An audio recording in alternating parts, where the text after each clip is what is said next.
सीतापुर गांव में रहती थी एक चुड़ैल, लेकिन इस बात से गांव के लोग अनजान थे।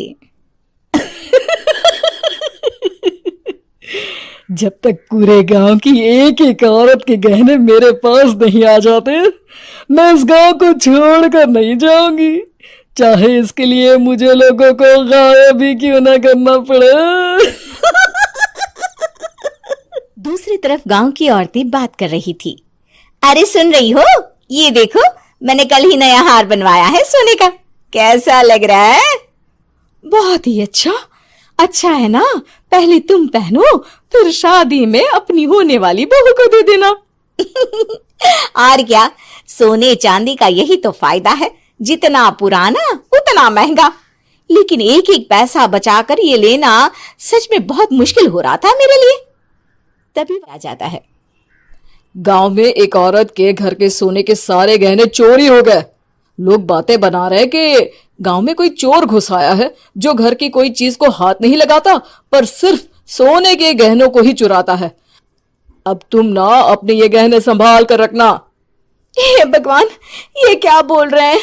ये तो वही बात हो गई कि गांव बसा नहीं और लुटेरे पहले आ गए।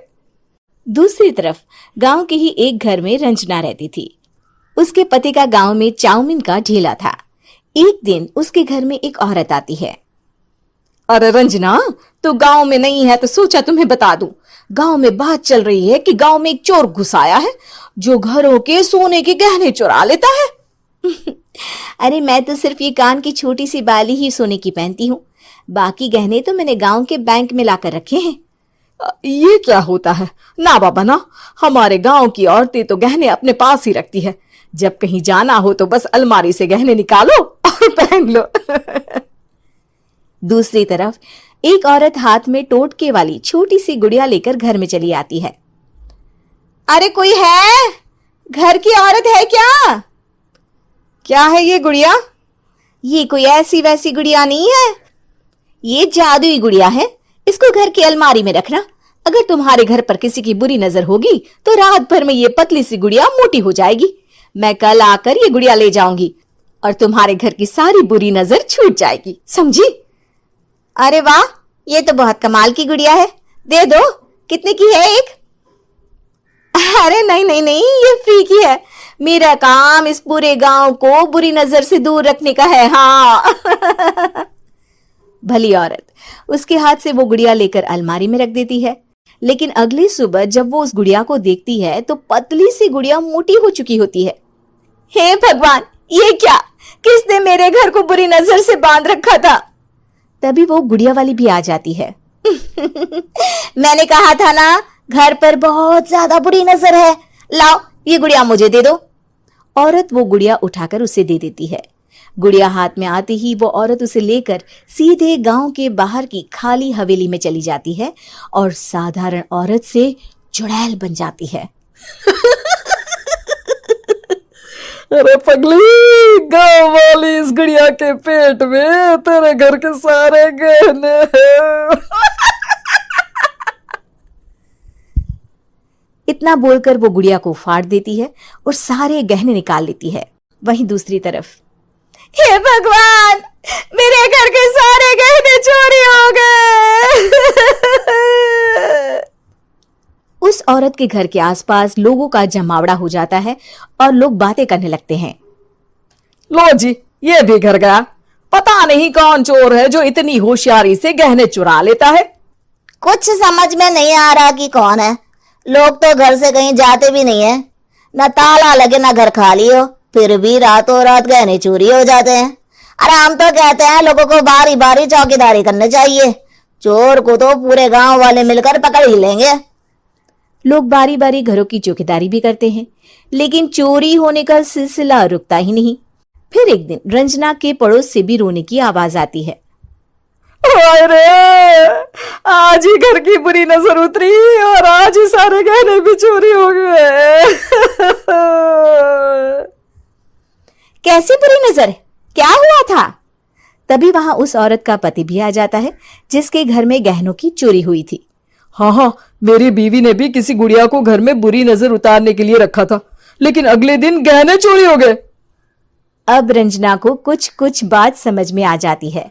वो गांव वालों से कहती है, देखिए अब आप लोग चिंता ना करें, जल्द ही चोर पकड़ा जाएगा। उस नजर उतारने वाली गुड़िया को आज मेरे घर कोई भेज देना। फिर क्या था, चुड़ैल को लोग रंजना के घर भेजते हैं। पहली बार देखा है कोई खुद लुटने को तैयार बैठा है। तो तू है जिसे घर की बुरी नजर उतारनी है? ये ले गुड़िया, ये सुबह तक मोटी हो गई तो समझो तुमको और तुम्हारे घर वालों को नजर लगी है। हाँ हाँ, मैंने काफी सुना है। तुम ये गुड़िया मेरे घर छोड़ देना। अरे क्यों नहीं, कल सुबह आऊंगी जब गुड़िया तुम्हारे घर की सारी बुरी नजर लेकर मोटी हो जाएगी, ठीक है? अब क्या था, रात को रंजना ने पूरी नजर गुड़िया पर रखी। वो अपने पति और गांव के कुछ लोगों को घर की खिड़की से घर के अंदर नजर रखने को कह देती है, और फिर जो नजारा सब देखते हैं वो हैरान करने वाला होता है। गुड़िया धीरे से अलमारी खोलकर बाहर आती है। अलमारी के सारे गहने लेकर घर में जहां जहां गहने होते हैं वो लेकर अपने मुंह से खा जाती है। वो जितने गहने खाती उतनी ही मोटी हो जाती और फिर अलमारी में बंद हो जाती है।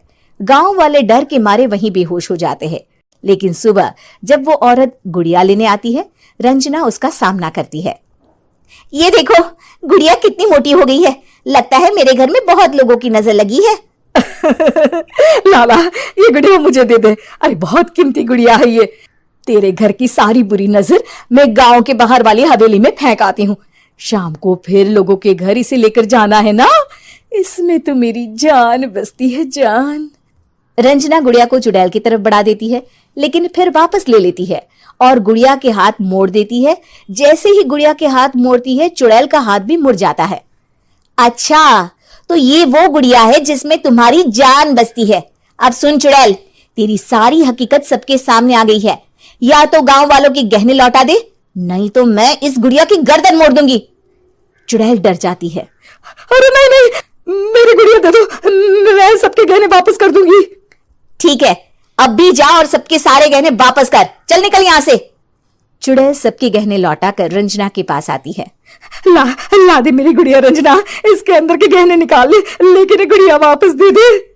लेकिन रंजना जानती थी कि जैसे ही गुड़िया चुड़ैल को देगी उसकी शक्ति वापस आ जाएगी। चुड़ैल, तू तो चुड़ैल ही रहेगी, ये मैं जानती हूँ। अरे नहीं नहीं नहीं, मैं गांव छोड़कर चली जाऊंगी, किसी को परेशान नहीं करूंगी, वादा करती हूँ मैं। लेकिन रंजना उसकी एक बात नहीं सुनती और गुड़िया का सर उसके शरीर से अलग कर देती है। चुड़ैल सर अलग होती ही गायब हो जाती है।